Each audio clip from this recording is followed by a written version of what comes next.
Hey everyone, so today I'm going to be giving a little update, basically all related to the website Discogs. Now, for those guys who don't know, it's a pretty major, I guess, music fan kind of website. It sort of has two purposes. One is that it's a place where someone can sort of catalog their entire music collection, and I'm going to be getting a little more into that aspect of it later on. But what I mostly want to talk about today is that it's also a marketplace where people can buy and sell music. I've kind of indulged in the buying part myself for some future projects I'll be getting into a few weeks or so down the road. And also, filling out certain parts of my collection. Might get into that in the next video I'll be putting out, which is sort of a big vinyl update. You guys might remember back in around September, I want to say, of 2016, when I talked about sort of thinning out my music collection and selling a lot of that stuff on Discogs. Now, looking back, it was kind of an awkward video to make just because it came like a week or two after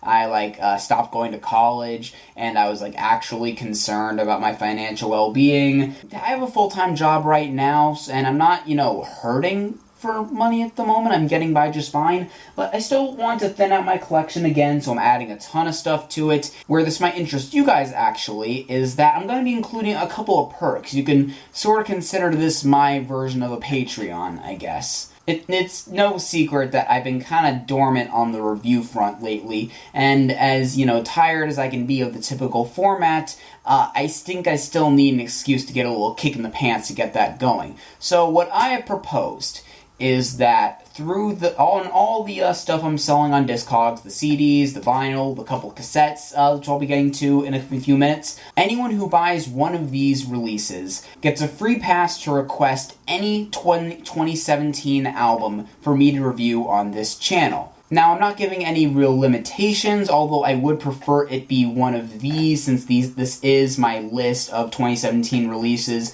thus far that I want to get to, or that have come out. But again, there's no hard line for what you can and can't request as far as just releases from this year, since, I do want to get a few views on the videos I'm doing for it. Now, as far as if you're generous enough to buy multiple releases from my Discogs store, this is where that catalog aspect comes into it. Because over the past few weeks, I've been agonizingly cataloging everything in my long built-up CD and vinyl collections. And what I propose for that is that if you buy multiple releases through this, then after the one that will be for the 2017 album, every purchase after that, you can pick any album from my Discogs that I have in my CD collection already, and I'll do a video on that. Now, the fun part here is that it could be a recent release, but it could also be an older one that might be of some sentimental value to me. I can talk about maybe my history with it, sort of how it fits into how I got into that artist in general, or how it maybe alienated me. I don't know. That might be just depending on whichever one gets purchased. I'd say that for the 2017 albums, I'll at least make sure to make it a full-page script to ensure it's over 4 or 5 minutes or so. And if it is something that I can more give my own little monologue about, it might be a little more loosely scripted. So that one's a little more unpredictable as far as the length. But I will make sure that it's worth your while either way. And of course, because I forgot to put this in the video itself, to contact me with the albums that you're requesting after you make your purchase, I prefer that you message me on Twitter, since my DMs are open there and kind of prefer to communicate through there. But if you don't have it, you can always include it as a little note in the Discogs order itself, and we can communicate through there. So you can use any of those two avenues to make your request known to me. As far as the store itself, I can guarantee nothing will be over $6 as far as the subtotal, and in fact, most of them are around $3 or $4, and shipping isn't too bad either. I believe it's $5 for any LP, and $3 for everything else, and $1 more for each additional purchase on those. So now that you know all the parameters surrounding this, let's get into the albums that I actually am selling on here. Now, obviously, some of these will be gone by the time some of you guys are watching this video down the line, so I will be updating the description with the ones that I'm selling, with the ones that have been sold, or, you could always just check on there yourself, but, I just want to make it easier for you guys. Let's get into the CDs first. We have AC/DC's Dirty Deeds Done Dirt Cheap. We have Bad Company, Holy Water. I believe Crash just took a shot at the title track from this album in his recent Green Day retrospective. I think it's been an okay song, but you know, I think it's worth checking out. Bare Naked Ladies, Stunt. It's been 6 months since I've done a review, and you guys can help me out with that. The Beach Boys, Sounds of Summer, the very best of. Kevin, just saying. Billy Joel, The Ultimate Collection. This is the compilation that got me into Billy Joel. It's a double album of greatest hits that's got like all of his classics on it, basically. This is like the perfect Billy Joel starter pack, I suppose. Bowling for Soup, Lunch Drunk Love, their 2013 album. It's got a couple funny songs on it, a couple just kind of fun ones on it. Coverdale Page, this is the 90s collab album between David Coverdale and Jimmy Page. I think it's pretty underrated, but I'm still, selling it to see if, anyone else wants it right now. We got Creedence Clearwater Revival, Chronicle, another greatest hits album. There's going to be a lot of greatest hits albums on here. I'm basically purging my CD and vinyl collections of greatest hits albums just because I'm not really a fan of them in general. But if you're trying to get into any of these artists and you don't really mind having greatest hits albums, I'd recommend getting one of these, especially the CCR one. It kind of covers their brief history very nicely, in my opinion. Just heads up though, it does have a little crack there, but you don't listen to the jewel case.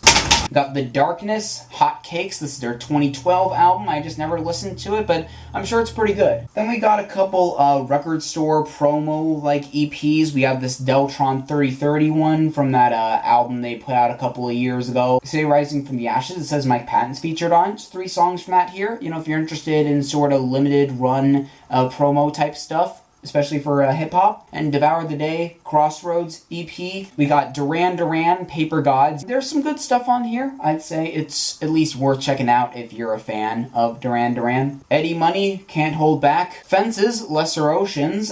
You may remember this from the song Arrows with Macklemore. It's definitely my favorite on this thing, but there's some more good sort of indie pop-ish stuff on it. We got Kaiza with the Hideaway EP. Hideaway is just a great kind of housey pop song that got big. It also has a cover of What Is Love on it that's weirdly enough like a stripped down piano version, which is not what you'd expect. Her new song that came out like a month or two ago, really good. Kind of more guitar focused direction. Really excited for what she has to do next. Yeah, check it out. Another newer album on here, Kings of Leon, Walls. Hey, if you're a Kings of Leon fan and you just want their latest album on here, go ahead. We got 2 Megadeth albums here. We got the Greatest Hits, Back to the Start, basically covers all their 80s and 90s stuff. And then 13, their 2011 album. We have Michael Frank's Dragonfly Summer. This is just something that was in my mom's CD collection. I don't even think she knows what this is, but it sounds pleasant. We got Owl City's Of June EP. This is like the really, really early stuff when you like the most Postal Service-y stuff he did, far before the Jake Owen collabs. We got REM's The Best of the IRS Years, and I Feel Fine. This is basically a compilation of all of their stuff from before Green, so like their college rock days, I suppose. We got Red Hot Chili Peppers' Greatest Hits. We got The Best of the Rolling Stones, Jump Back.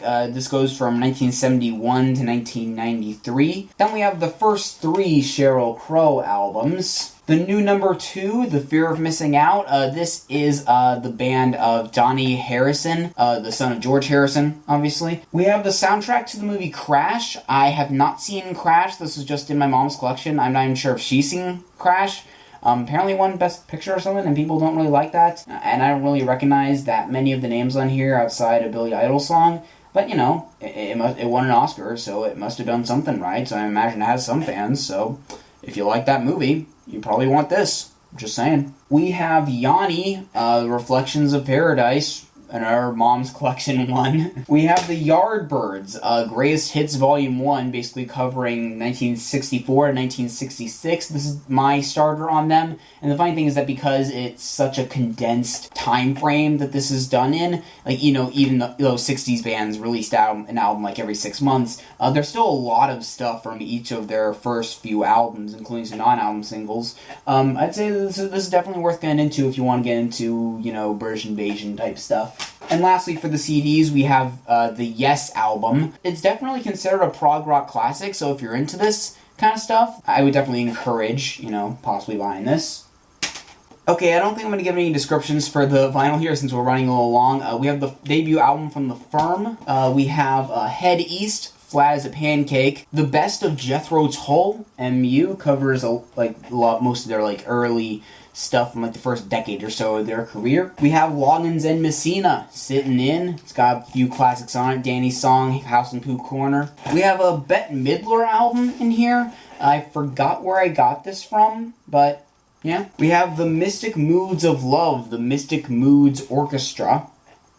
There you go. We have a 12-inch single of NRD's She Wants to Move. So, a little story behind this. I got a 12-inch version of this at a local record store because I was trying to get into hip-hop and stuff. And for some reason, there were 2 copies of this record in that sleeve I got. So, I'm just selling the second copy if anyone wants it. It's not in any particular sleeve, but it's got a ton of different versions of it, including a really weird-sounding a cappella version that really everyone should listen to if given the chance, just to experience it. We got the first album from Poco, early 70s folk rockish group. We have a 12-inch single from Streety Politi. We have a 12-inch single from Too Short, I Want to Be Free, That's the Truth. We do also have 2 cassettes. There is Devo, New Traditionalists. Fortunately, doesn't have a cover or anything, but hey, Devo. And then we have Lou Reed's New York. So yeah, if any of you guys have turntables that play cassettes, or anything that play cassettes really, maybe there's one in your car or something,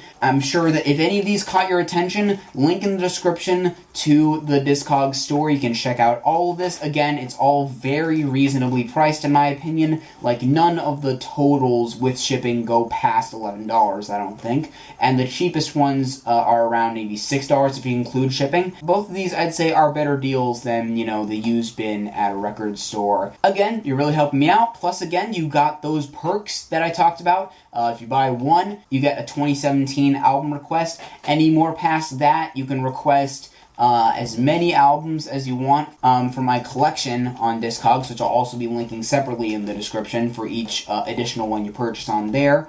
And yeah, I hope you enjoy what I'm doing here. In a few days, I'm going to be posting something about a big vinyl update for basically all of March that I'll be talking about. And in the meantime, yeah, I'll talk to you guys later. Thank you.